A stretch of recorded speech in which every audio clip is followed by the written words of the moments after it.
Tonight, the streets echo with chants, screens glow with alerts, and a single question hangs heavy over the world. Is the Middle East standing at the edge of another irreversible moment? Protesters are being told to stay in the streets. Messages circulate promising that help is coming. Warnings and signals move quietly through diplomatic and intelligence backchannels. These words did not emerge from the shadows. They were spoken openly, calculated carefully, and heard far beyond their intended audience. When a former US president publicly hints that pressure from within can change the course of a nation, it is never just rhetoric. It is a signal, and Iran heard it. What the world is witnessing today did not begin this week, or this month, or even this year. The current tension between Iran, the United States, and Israel is the surface expression of a conflict that has unfolded. Silently for decades, driven not by armies alone, but by intelligence, agencies, covert networks, sabotage, psychological pressure, and carefully engineered uncertainty. The demonstrations in Iranian cities, the warnings from Washington, the heightened alert levels in Israel, and the unusual movements reported across regional airspace are all fragments of a much larger story. For years, Iran has lived under the constant pressure of surveillance and containment. Sanctions were only one layer. Beneath them operated a far quieter campaign aimed at slowing, disrupting, and confusing Iran's strategic ambitions, particularly its nuclear program. This campaign did not rely on declarations of war. It relied on deniability, cyber intrusions that appeared as technical failures, explosions described as industrial accidents, scientists who vanished, defected, or were killed under mysterious circumstances, facilities buried deep underground that suddenly experienced catastrophic malfunctions without a single bomb being officially acknowledged. American and Israeli intelligence agencies have long considered Iran's nuclear progress, not as a future threat, but as a present one that must be delayed at all costs. The logic was simple and ruthless. Buying time prevents reality. Every year gained through covert action was a year without an openly nuclear-armed Iran. This mindset shaped operations that became legendary within intelligence circles, even when publicly denied or only indirectly acknowledged. The collaboration between US intelligence and Israel's Mossad evolved into one of the most sophisticated intelligence partnerships of the modern era. While political leaders changed, doctrines remained stable. Prevent Iran from crossing the nuclear threshold. Do it quietly. Do it without triggering a regional war. And if exposure occurs, leave just enough ambiguity to prevent retaliation that could justify full-scale conflict. One of the most defining aspects of this shadow war was the focus on Iran's underground facilities. Deeply buried sites, shielded by layers of rock and reinforced concrete, were designed to survive conventional attacks. These facilities symbolized Iran's confidence that its most sensitive work could be protected from foreign intervention. Yet intelligence doctrine does not always require destruction from the air. Sometimes the most effective weapon is access. Years before the current crisis, intelligence services invested heavily in mapping Iran's internal systems. Human assets were cultivated patiently. Engineers, contractors, logistics personnel, and intermediaries were studied, approached, and in some cases, turned. Supply chains were penetrated. Components were altered. Software was compromised. The objective was not spectacle, but delay. If a centrifuge failed quietly, it raised fewer alarms than a bomb crater visible from space. At the same time, psychological pressure played a critical role. Iranian leadership was forced to question its own security.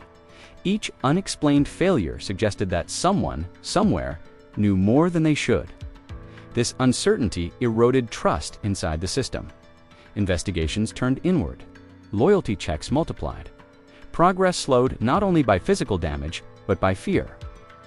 Fast forward to today, and the echoes of those covert years are unmistakable.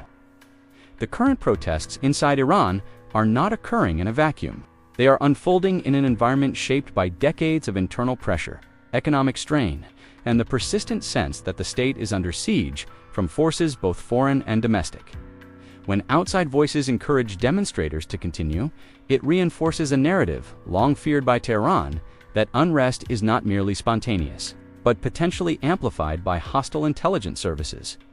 Claims that foreign agents blend into protest movements are not new. During previous periods of unrest, Iranian officials repeatedly accused Western and Israeli intelligence of exploiting public dissatisfaction to destabilize the state. Whether these claims are exaggerated or partially true is almost beside the point. In intelligence warfare, perception itself becomes a weapon. If leadership believes infiltration is possible, it reacts defensively, and defensive reactions often produce mistakes. From Washington's perspective, the current moment is one of leverage. Military action remains a last resort, but military readiness sends a message without firing a shot. Strategic bombers positioned within reach, carrier strike groups operating in contested waters, surveillance aircraft tracing patterns across the region. None of these movements are accidental. They are visible enough to be noticed, yet ambiguous enough to deny immediate intent. Israel's position is more direct. For Israeli planners, Iran represents an existential challenge. This belief has driven a willingness to act preemptively, often unilaterally, when intelligence indicates that red lines are approaching.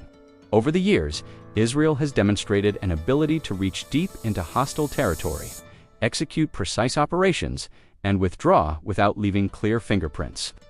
This reputation itself functions as deterrence. What makes the current situation particularly volatile is the convergence of internal unrest and external pressure. Historically, states are most vulnerable when domestic instability overlaps with international confrontation. Intelligence agencies understand this dynamic intimately. Moments like these are studied, anticipated, and in some cases, quietly prepared for years in advance. The question many observers are asking tonight is whether this pressure is intended to force negotiation, provoke collapse, or justify escalation. Intelligence doctrine allows for all three possibilities without committing openly to any of them. Ambiguity preserves flexibility. A state that reacts too aggressively risks international backlash. A state that reacts too cautiously risks losing control internally. Iran's leadership faces a narrowing corridor of options. Crack down hard on protests and reinforce the narrative of foreign interference, risking further alienation of the population. Ignore the unrest and appear weak. Or attempt controlled reforms while under the constant suspicion that concessions will be interpreted as vulnerability by adversaries. Behind closed doors, intelligence assessments are undoubtedly being updated by the hour. Analysts are examining protest size, geographic spread, security force responses, and social media patterns. Signals intelligence tracks communications. Cyber units monitor digital infrastructure. Human sources provide fragmented but invaluable insights. Every piece feeds into models designed to answer a single question. Is this a moment that can be shaped? For the United States and Israel, shaping does not necessarily mean invading. Modern intelligence warfare favors pressure over occupation, destabilization over destruction, influence over force.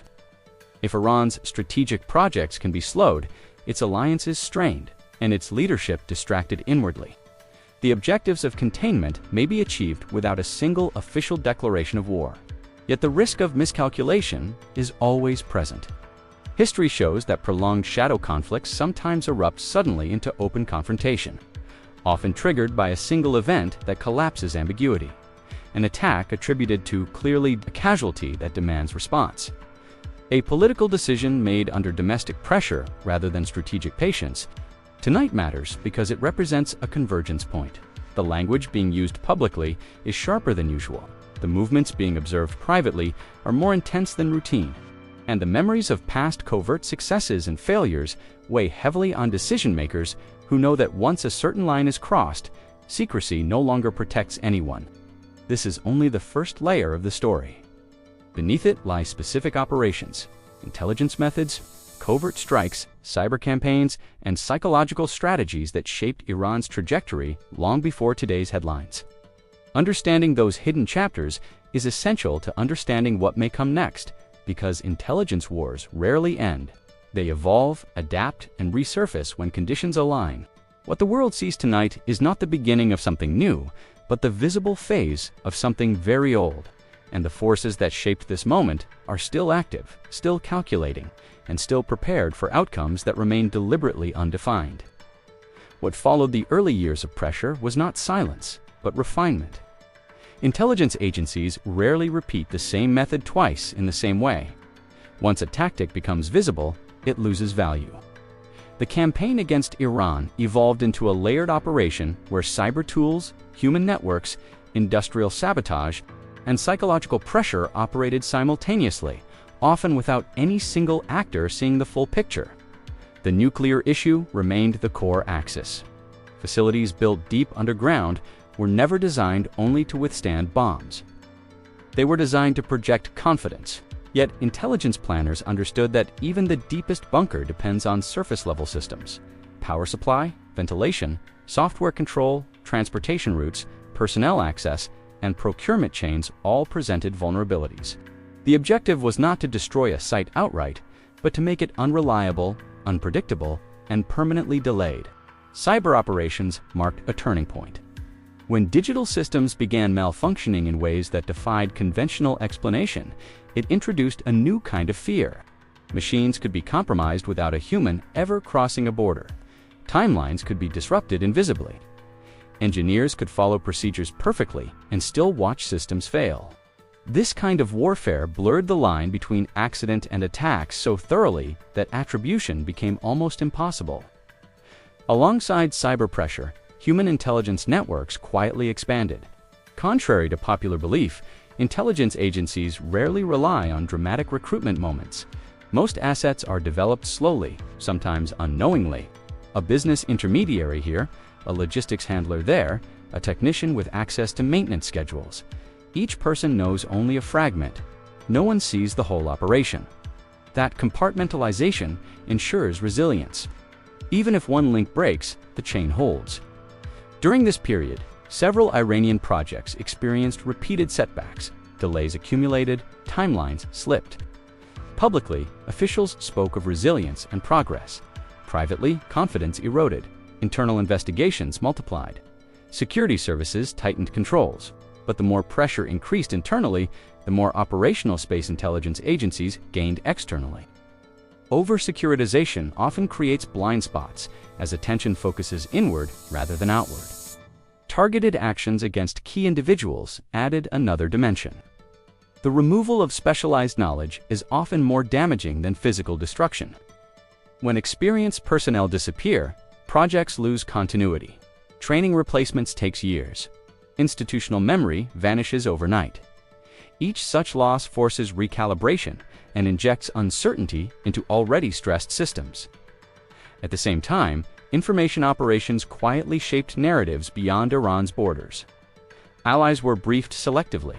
Adversaries were left guessing. Media leaks appeared carefully timed, suggesting progress or failure without confirming either. Markets reacted, diplomats adjusted language. Pressure mounted not only on Iran, but on those considering deeper alignment with it. As years passed, this persistent pressure achieved something critical: normalization of crisis. Iran learned to operate under constant strain. The international community grew accustomed to tension without resolution. This state of permanent ambiguity suited intelligence planners. As long as nothing crossed an irreversible threshold, the shadow war could continue indefinitely. Then conditions began to shift. Regional alignments changed. Conflicts elsewhere diverted attention. New technologies accelerated decision cycles. Social media altered the speed at which unrest could spread internally. What once took months now took days. What once remained local now became global instantly. Domestic dissatisfaction inside Iran, driven by economic hardship and social pressure, became harder to contain. Protests no longer followed predictable patterns. They erupted simultaneously across regions, overwhelming traditional containment strategies. For intelligence observers, this represented both risk and opportunity. Uncontrolled unrest can destabilize unpredictably, but it can also fracture centralized control. It is in this context that claims of foreign intelligence presence within protest movements re-emerged. Whether exaggerated or not, such claims serve a dual purpose. They justify crackdowns while simultaneously acknowledging vulnerability. Once leadership publicly admits the possibility of infiltration, it confirms that control is no longer absolute. External messaging amplified this pressure. Statements encouraging persistence, resilience, and endurance carried strategic weight. They signaled moral support without direct commitment. In intelligence language, such messages are often read as permission, not instruction. They suggest alignment of interests while preserving deniability. Meanwhile, military signaling intensified. Strategic assets moved into positions where they could be observed. Aircraft capable of long-range missions appeared in regional calculations. Naval deployments shifted subtly. None of these actions confirmed intent, but all of them forced planning responses. Defensive systems activated, command structures elevated alert levels, resources diverted inward. Israel's posture remained consistent with its long-standing doctrine: prevent strategic surprise. Intelligence assessments focused on worst-case scenarios rather than most likely outcomes. Preparation favored speed, precision, and limited exposure. Past experience demonstrated that decisive action, if taken, would need to be swift and overwhelming to avoid escalation beyond control. The United States, balancing broader global commitments, appeared focused on deterrence through uncertainty. Keeping multiple options visible but undefined preserved leverage. Intelligence channels remained active, assessing not only Iran's capabilities, but its decision-making thresholds. Understanding intent became as important as measuring hardware. What ties the past to the present is methodology. The same principles that guided earlier operations are visible again. Delay rather than destroy. Influence rather than occupy. Fragment rather than confront directly. Intelligence agencies rarely seek dramatic endings. Their success is measured in postponed outcomes, disrupted timelines, and avoided declarations. Yet every prolonged campaign carries cumulative risk.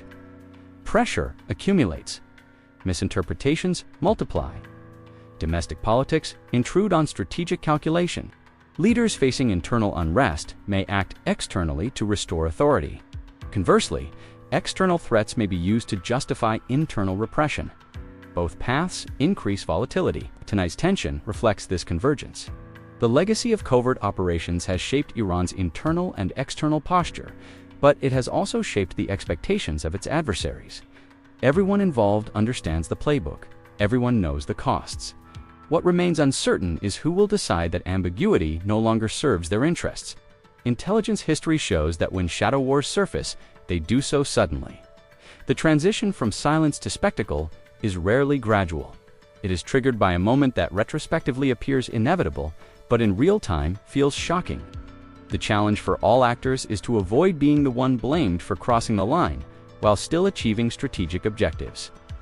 As this situation unfolds, the unseen mechanisms continue to operate. Networks remain active, signals are intercepted.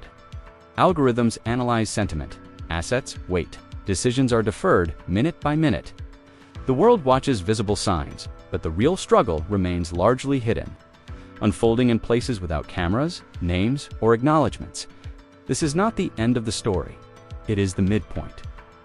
The groundwork laid by years of intelligence conflict now intersects with a volatile present. What happens next will be shaped as much by past covert successes as by present public pressure.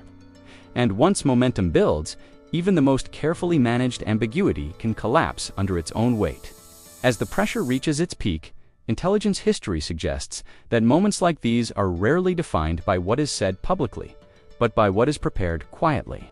While headlines focus on protests, warnings, and diplomatic statements, planning unfolds in parallel layers, each designed for a different outcome. Intelligence agencies never assume a single path. They prepare for escalation, containment, collapse, and reversal at the same time. One scenario centers on precision strikes without full-scale war.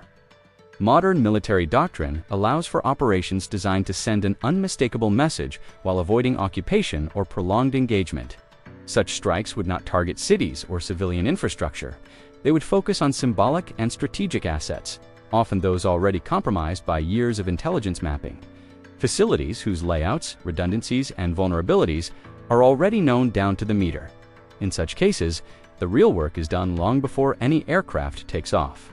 Another scenario relies on internal destabilization rather than overt force. Intelligence agencies have long understood that states under internal strain become increasingly reactive. Economic pressure, social unrest, and political fragmentation reduce the capacity to respond coherently to external threats. In this model, outside actors do not push directly. They wait. They amplify existing fractures. They let momentum do the work. When cracks widen naturally, intervention becomes unnecessary. Claims that foreign intelligence assets operate within protest environments must be understood within this framework. Even minimal presence can have disproportionate impact.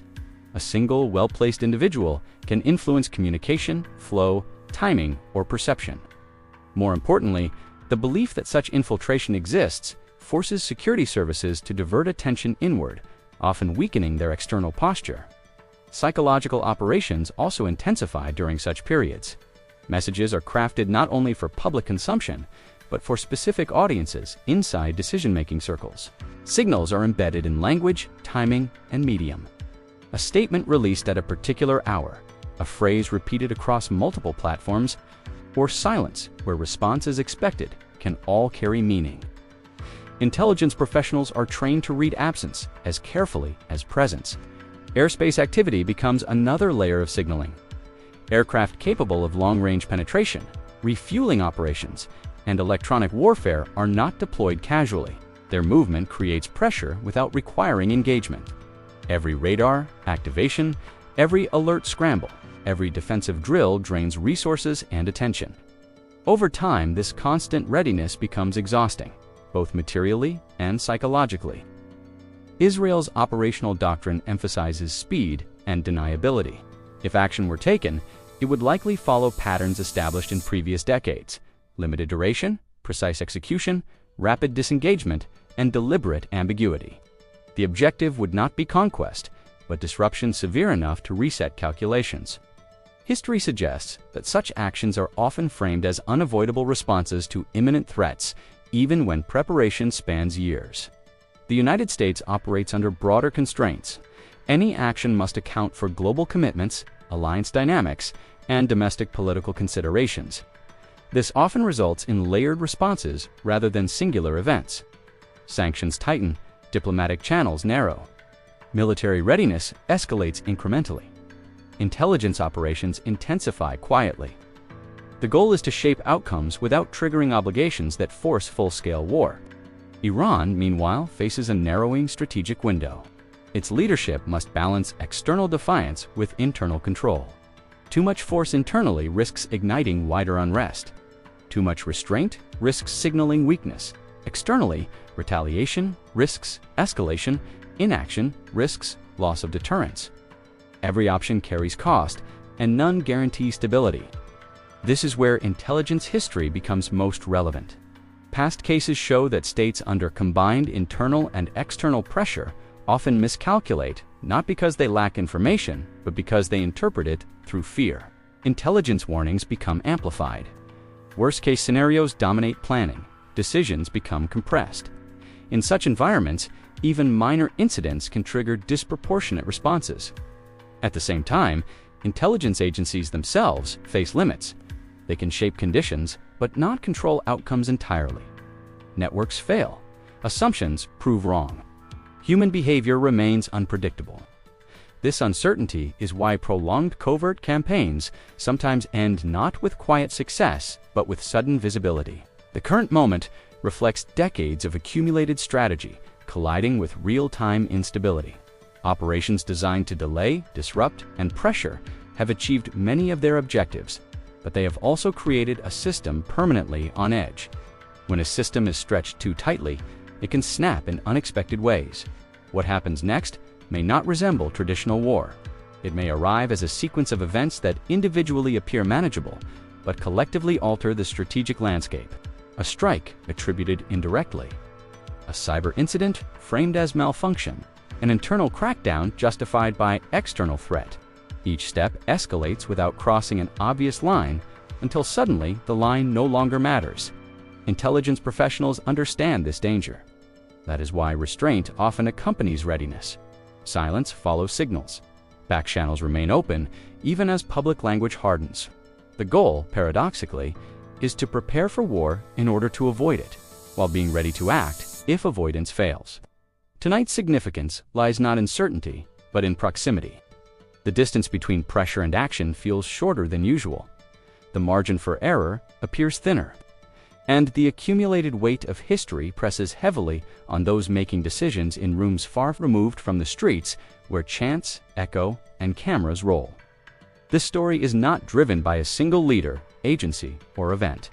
It is driven by systems built over time, reinforced by experience, and constrained by fear of irreversible consequences. Whether the next chapter unfolds quietly or violently will depend on how these systems respond to stress they were designed to manage, but not necessarily to resolve. The shadow war has shaped the present. The present will determine whether the shadow remains or whether it gives way to something far more visible. And once visibility replaces ambiguity, the rules change for everyone.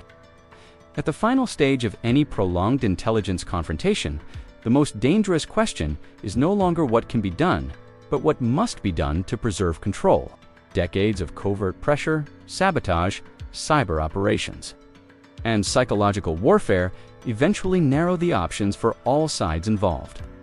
What began as an effort to delay and disrupt now confronts the reality of consequence. For Iran, the accumulated weight of sanctions, internal unrest, and constant external threat has produced a fragile balance. The state remains intact, but strained. Institutions function, but under pressure. Authority is enforced, but increasingly questioned. In such conditions, leadership decisions are no longer purely strategic, they are existential.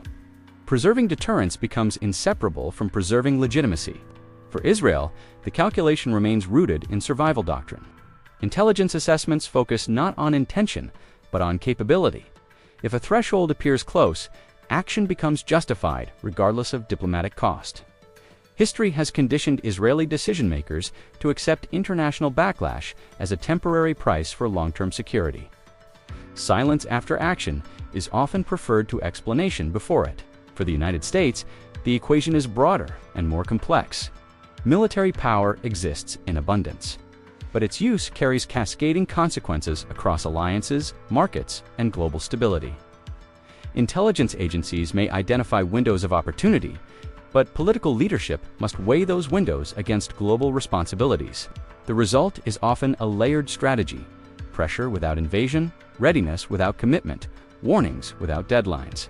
In this environment, the role of intelligence shifts from disruption to containment.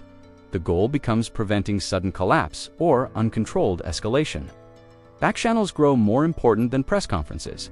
Messages are delivered indirectly. Silence becomes deliberate. Even rivals communicate through signals designed to reduce misunderstanding while preserving posture. The protests inside Iran remain a critical variable. History shows that internal movements can either fade under repression or grow under miscalculation.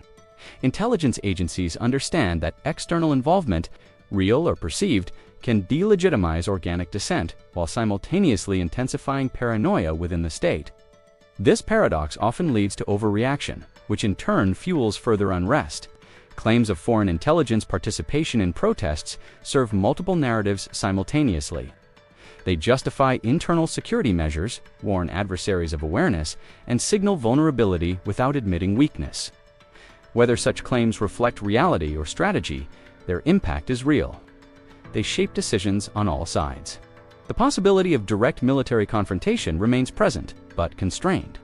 Modern conflicts between major powers and capable regional actors rarely begin with formal declarations. They begin with incidents: a strike misinterpreted, a cyber operation traced too clearly, a response calibrated incorrectly. Each step appears manageable until suddenly it is not. Yet intelligence history also offers another outcome: exhaustion without explosion. Prolonged pressure can force recalibration.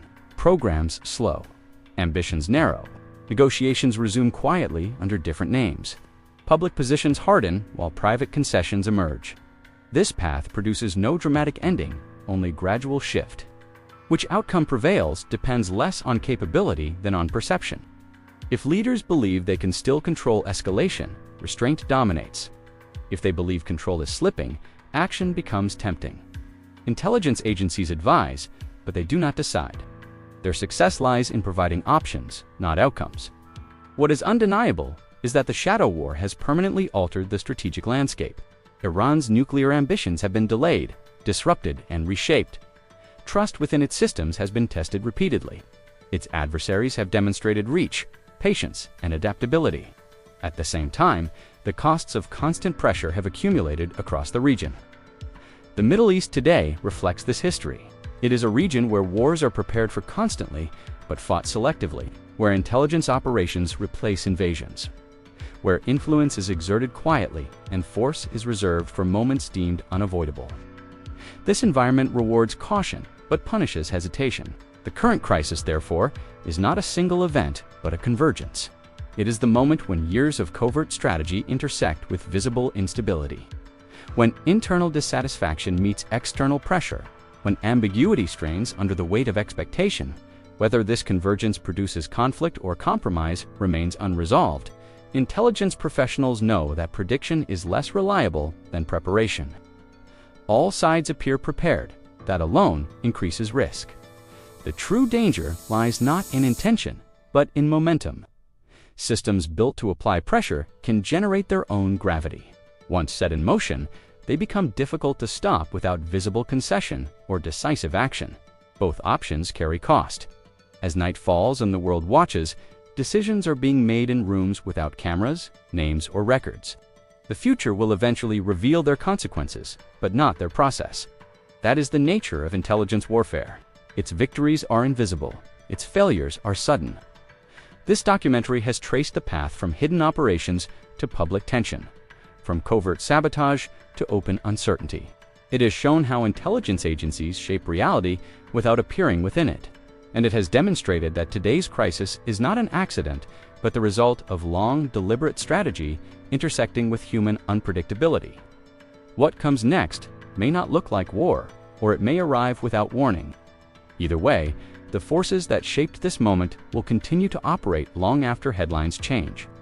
The shadow does not disappear when light appears, it simply moves. And the story, even here, does not truly end.